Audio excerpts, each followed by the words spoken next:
The laugh hits before anyone can stop it. It rips through Studio 4 at the Atlanta Broadcasting Complex like a wave you can actually feel in your chest.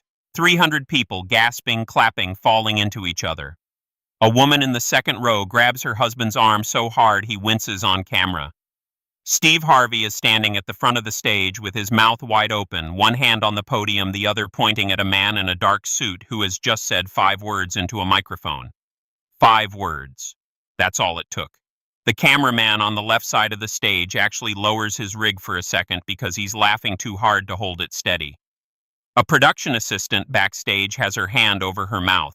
The floor director, a woman who has worked on this show for 9 years and has seen every kind of answer imaginable, is shaking her head slowly with tears forming in her eyes. Not because it's the funniest thing she's ever heard, because it might be the truest. But here's what nobody in that audience knew yet. The man in the dark suit, Pastor James Whitfield from a small church in rural Georgia, wasn't trying to be funny.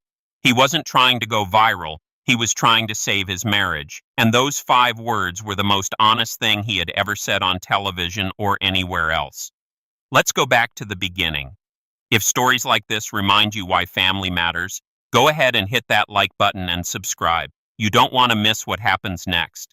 Pastor James Whitfield never planned to be on Family Feud. He was 53 years old, led a congregation of about 200 people at Grace Community Fellowship in Macon, Georgia, and had spent the last 28 years married to the same woman, his wife Denise.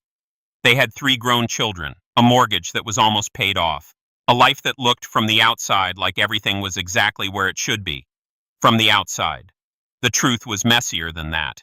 It always is. For the last 2 years, James and Denise had been living in what marriage counselors sometimes call a functional disconnect. They shared a house, shared meals, shared a bed. They went to church together every Sunday where James stood at the pulpit and talked about love and commitment and grace, and then they drove home in silence. It had started small, the way these things always do. Their youngest daughter, Keisha, left for college. Suddenly the house was quiet. Not peaceful quiet. Empty quiet. James threw himself deeper into church work.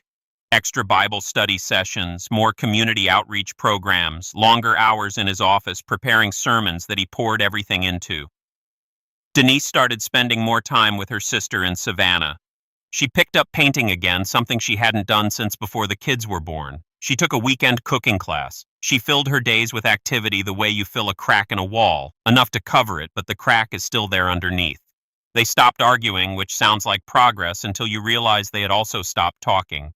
The arguments had been replaced by something worse. Polite distance. Good morning. How was your day? Fine. Good night. The kind of conversation you have with someone at a hotel front desk, not the person you've shared your entire adult life with. It was their oldest son, Marcus, who signed the family up for Family Feud. He did it as a joke at first.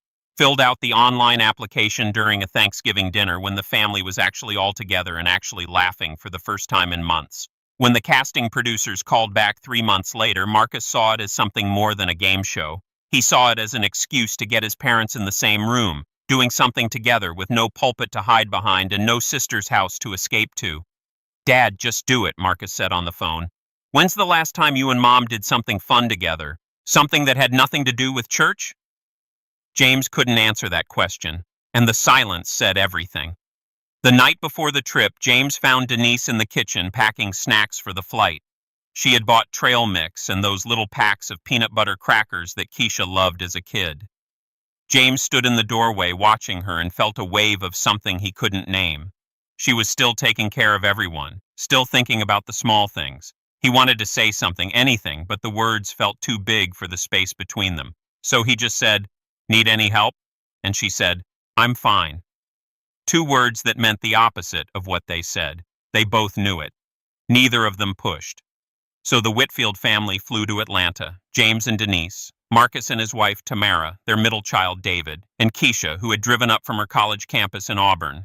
5 Whitfields standing backstage at Studio 4 wearing matching navy polo shirts that Denise had ordered online because, if we're going to be on television, we're going to look like a family. James noticed she said, "look like a family," not "be a family." He filed that away in the growing drawer of things he noticed but didn't mention. They were matched against the Rodriguez family from Houston, a loud, joyful group of 5 who hugged constantly and finished each other's sentences. The Rodriguez parents, Carlos and Maria, had been married for 31 years, and they still held hands backstage like teenagers waiting for a school dance. Watching the Rodriguez family interact backstage felt like watching a mirror of what the Whitfields used to be. James caught Denise watching them too. Their eyes met for half a second. Then they both looked away. The game itself started well. Steve Harvey came out with his usual energy, cracking jokes about the Whitfields' matching shirts. "Y'all look like a gospel bowling team," he said, and even Denise laughed. A real laugh, the kind James hadn't heard from her in a while. He glanced at her from the corner of his eye and felt something loosen in his chest, just slightly, like a door that had been stuck for months cracking open half an inch. Steve did his introductions, going down the line. When he got to James, he asked what he did for a living. "I'm a pastor," James said. Steve grinned wide. "A pastor? Oh, Lord, I gotta be careful with you. I can't be out here sinning in front of a man of God." The audience laughed. James laughed too. And for a second, standing next to his family under those bright lights, he forgot about the silence at home. He forgot about the distance. He was just a dad on a game show, and it felt normal in a way that nothing had felt in a long time. The Whitfields won the first 2 rounds. Marcus was sharp on the buzzer. Keisha gave answers that were creative and funny. David, the quiet middle child who worked as an accountant, somehow knew that the #1 answer to "name something you find in a junk drawer" was batteries. The family high-fived each other, and for a few minutes it felt easy. It felt like before. But the Rodriguez family came back strong in round 3 and tied things up. Carlos Rodriguez was a natural performer, and Maria's quick answers had the audience cheering. The deciding round would come down to a face-off, and the producers chose James to represent the Whitfields. He walked up to the podium. Steve Harvey leaned on the other side, grinning. The question board was blank, waiting. James could feel his heart beating in his ears. He had preached to hundreds of people without breaking a sweat. He had performed wedding ceremonies, delivered eulogies, counseled families through the worst moments of their lives. But standing at this podium with these lights and this audience, he felt exposed in a way he wasn't used to. There was no sermon to fall back on, no scripture to quote. Just him, a buzzer, and whatever came out of his mouth. Steve looked at the card in his hand. He got a grin on his face, the kind of grin that regular viewers know means trouble. The studio audience leaned forward. "All right, Pastor James, we surveyed 100 married men. Name something you hide from your wife." The audience immediately started buzzing. This was the kind of question Family Feud thrives on, the ones that sit right on the line between funny and honest, where the best answers come from people who forget the cameras are rolling. James's hand was on the buzzer. Across from him, Mr. Rodriguez was ready too. James could hear his family behind him. Marcus saying, "Come on, Dad," Keisha clapping. And somewhere behind all of them, Denise, quiet, waiting. The expected answers ran through James's head. Money, a purchase, your phone, junk food. These were the obvious survey answers, the safe ones that would probably be on the board. As a pastor, he had counseled hundreds of married couples over nearly 3 decades. He knew what men hid. He had heard the confessions behind closed office doors, the financial secrets, the addictions, the second email accounts. He knew the textbook answers. But standing there under those studio lights with Steve Harvey waiting and 300 strangers watching, something shifted inside James. He thought about his own house, his own silence. The things he had been hiding, not in a drawer or a deleted browser history, but in plain sight. The fears he smiled through every Sunday, the loneliness he felt standing in a room full of people who looked to him for guidance, the way he would sit in his car in the church parking lot for 10 minutes after everyone left just to have a moment where nobody needed him to be anything. Mr. Rodriguez hit the buzzer first. "Money," he said confidently. Steve checked the board. Money was there, number 3 answer, solid but not number 1. Steve turned to James. "Pastor, can you beat money?" James was quiet for a moment. The studio felt it. That pause. It was maybe 2 seconds, but on television, 2 seconds of silence is a long time. Steve tilted his head slightly, waiting. James looked down at the podium. Then he looked up, straight at Steve. "Your feelings, Steve. We hide our feelings." The studio went dead silent for one full second, and then it erupted. The laugh was the first thing. Not a mocking laugh, but the kind of laugh that comes when someone says something so unexpected and so painfully true that your body doesn't know whether to laugh or cry, so it does both. Women in the audience were pointing at their husbands. Men were shaking their heads with sheepish grins. A guy in the fourth row actually stood up and started clapping like he was in church. Steve Harvey's mouth dropped open. He turned completely away from the podium, walked 3 steps, and put both hands on top of his head. "Man," Steve said, still facing away from James. He turned back around slowly. "Man, that is an answer." Steve looked at the board. "Show me feelings." Number 1 answer. The board lit up. 38 points. The noise in that studio was unreal, not game show excitement, something deeper. It was the sound of 300 people recognizing a truth they had been carrying around in their own pockets for years. Every man in that audience who had ever swallowed his words instead of speaking them felt that answer land somewhere in his chest. Every woman who had ever wondered what her husband was really thinking heard it and thought, "I knew it. I always knew it." The Whitfield family erupted behind James. Marcus was jumping up and down. Keisha was screaming. David pumped his fist. And Denise had both hands over her mouth and her eyes were full of tears. Because she knew he wasn't playing a game anymore. She knew that answer wasn't for the survey. It was for her. Steve Harvey has hosted thousands of episodes. He knows when a moment is bigger than the game. He stepped away from the podium and walked closer to James. "Pastor, hold on. I gotta ask you something. That didn't sound like a game show answer. That sounded like a confession." The audience got quiet again. James straightened his tie. He looked back at his family. Denise was watching him, and for the first time in months, she wasn't looking away. "Steve, I'm a pastor," James said.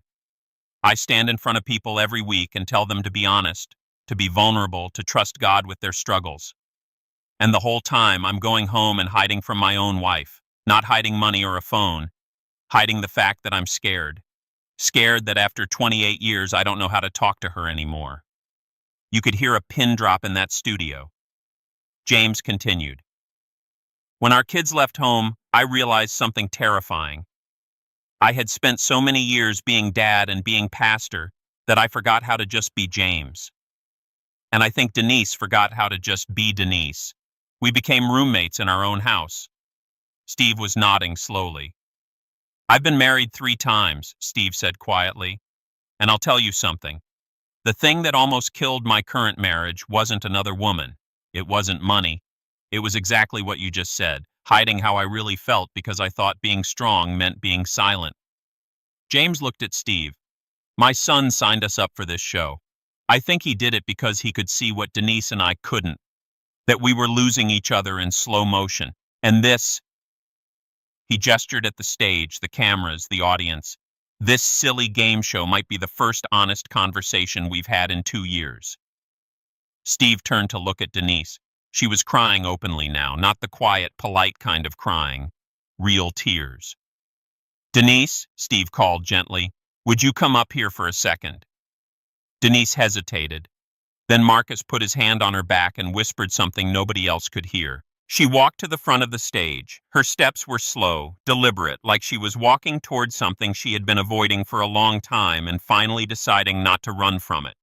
Steve stepped back to give them space. James turned to face his wife. 300 people watching, millions more who would eventually see this on their screens. And none of it mattered. "Denise," James said, "I'm sorry. I've been so busy being strong for everyone else that I forgot to be honest with you. I hide my feelings because I'm afraid that if you see how scared and confused I really am, you'll stop believing in me." Denise shook her head. "James, I stopped needing you to be strong a long time ago. I just needed you to be here, really here. Not Pastor James, just my husband." James pulled her into a hug right there in front of the podium, right there on national television. Their kids came rushing forward. Marcus, David, Keisha, all of them wrapping around their parents in a huddle that the cameras kept rolling on because even the director in the control booth knew this was the kind of moment you don't cut away from. The audience gave them a standing ovation that lasted nearly a full minute.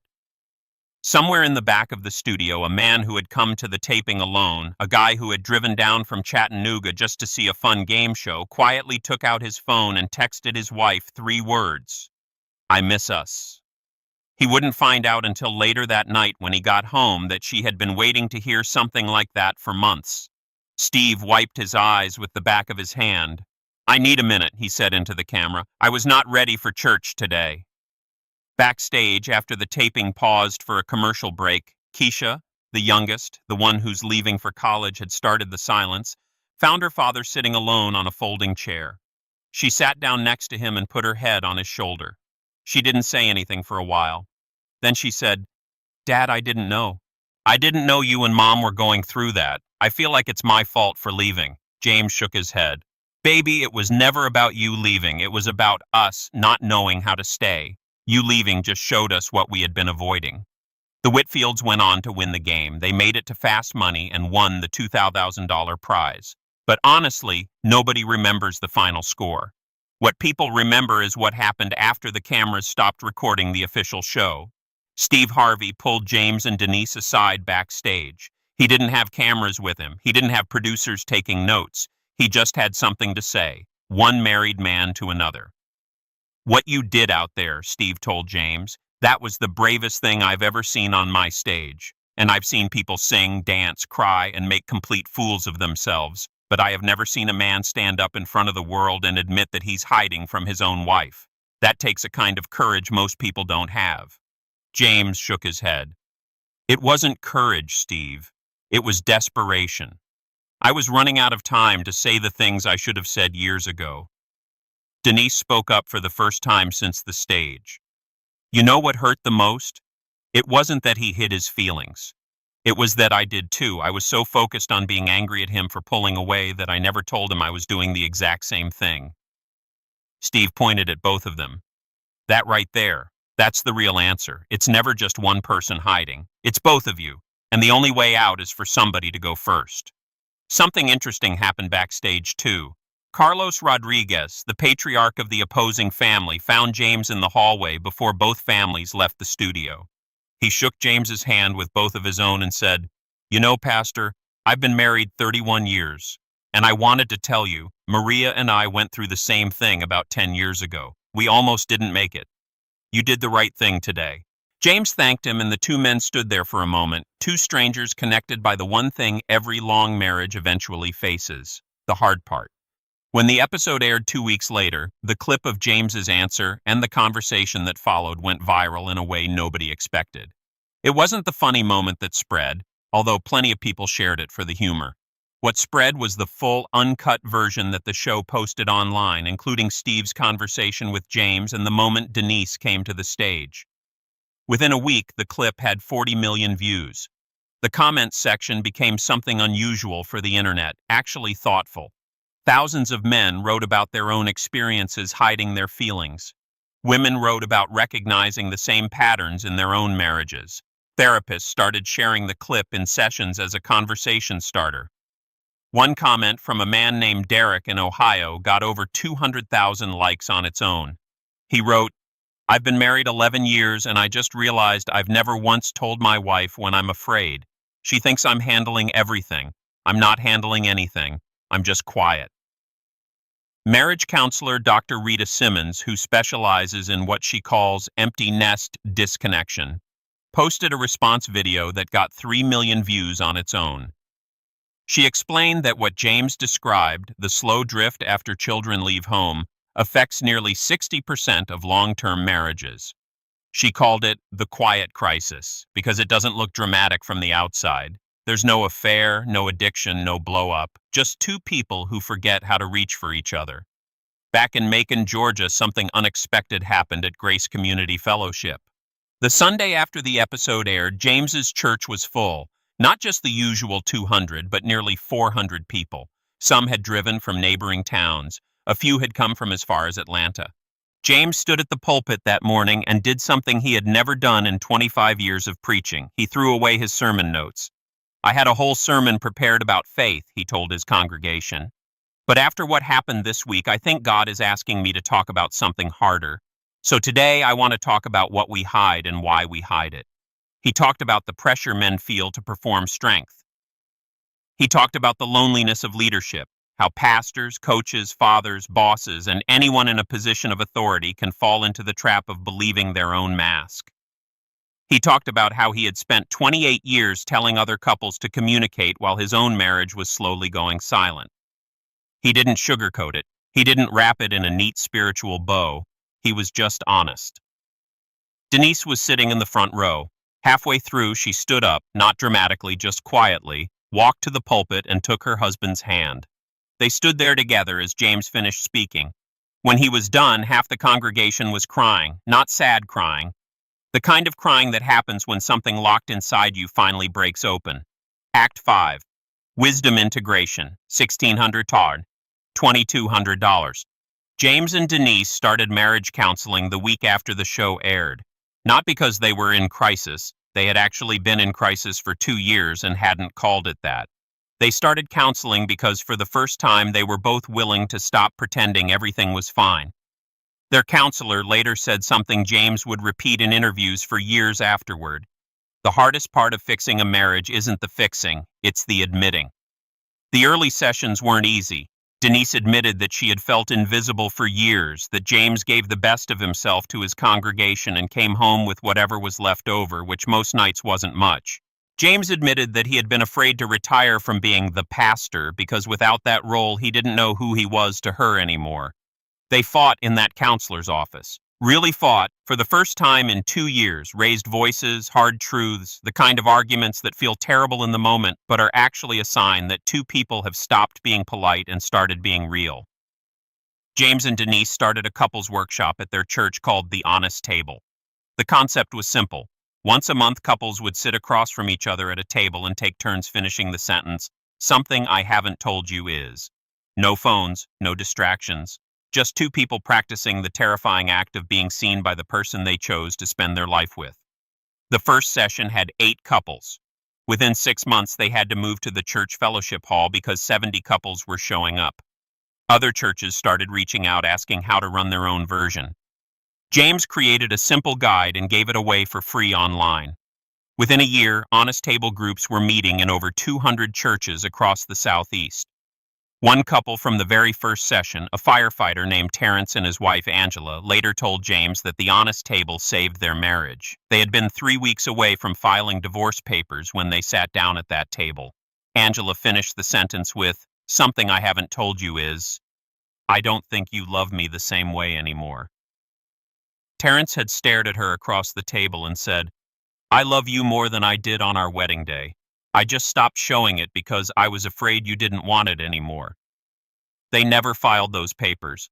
2 years later, they were leading their own Honest Table group at their church in Savannah. Marcus, the son who had signed his family up for Family Feud in the first place, started a podcast called What We Hide. Each episode featured a married couple sharing the thing they had been afraid to say out loud. The podcast resonated in particular with men who had grown up believing that vulnerability was weakness. Marcus would often start episodes by saying, "My dad answered one question on a game show and it changed our whole family. What's the question you've been afraid to answer?" Steve Harvey invited James back on his daytime talk show 6 months after the Family Feud episode aired. The segment was supposed to be 10 minutes. It ran for 25. Steve talked about his own marriages, the failures, the lessons, the moment he finally understood that his wife didn't need him to be a celebrity. She needed him to be present. "Pastor James," Steve said during that appearance, "you answered a game show question, but you also answered the question that every married person in America is too scared to ask themselves, what am I hiding and what is it costing me?" James nodded. "Steve, I spent 25 years as a pastor telling people to be honest with God. Turns out God wasn't the one I was lying to." A year after the episode, James and Denise renewed their vows. Not in their church, not in front of their congregation. They did it in their living room, just the two of them, on a Tuesday afternoon. No audience, no cameras, just two people choosing each other again with their eyes wide open. Denise wore a simple yellow dress. James wore the same dark suit he had worn on Family Feud. They stood in the kitchen where they had eaten 10,000 silent meals and decided that the next 10,000 would be different. When Marcus asked his father what he said during the private ceremony, James smiled. I told her the truth, all of it, everything I'd been hiding, and then I told her that I'd rather be terrified and honest than comfortable and alone. Denise, when asked the same question, gave an answer that was shorter and maybe even more powerful. I told him he didn't need to hide anymore, and that I was done hiding too. The ripple effect on their own children was something James and Denise hadn't expected. David, the quiet accountant who had spent most of his life observing instead of speaking, told his father that watching him be vulnerable on national television gave him permission to be honest in his own marriage. He and his wife started having what they called Tuesday talks, one night a week where they put the kids to bed early and just sat together and said the things they had been carrying. Marcus told his mother that he had signed the family up for Family Feud, hoping it would fix something, but he never imagined it would fix something in him too. I watched Dad admit he was scared, Marcus said, and I realized I had never once admitted that to Tamara, not once in 6 years of marriage. I started that night. 3 years after that Family Feud taping, a young man approached James after a Sunday service. He was holding his wife's hand. He looked nervous. His wife looked like she had been crying on the drive over but had wiped her face clean before walking through the church doors. Pastor Whitfield, we watched your clip, the one from the show, and we need help. We don't know how to talk to each other anymore. James looked at the young couple. He looked at their hands, still holding on even though everything else felt like it was slipping away. He looked at Denise, who was standing nearby, and she gave him the smallest nod. James put his hand on the young man's shoulder and said 5 words. Different ones this time, but just as important. Start with what you're hiding. And that's where change begins. Not on a stage, not in front of cameras. It begins at a kitchen table, in a quiet living room, in the space between 2 people who are brave enough to stop performing and start being real. Steve Harvey asked 100 men what they hide from their wives. The number 1 answer was feelings. But the real question was never on that survey board. The real question is the one only you can answer. What are you hiding, and what would happen if you finally stopped? If this story hit home for you, do me a favor. Drop a comment and tell me, what's one thing you wish you'd said sooner? Hit that like button if you believe honesty can save a marriage. And if you're new here, subscribe so you don't miss the next story. Every week we bring you real moments that remind us what matters most. Family, truth, and the courage to stop hiding.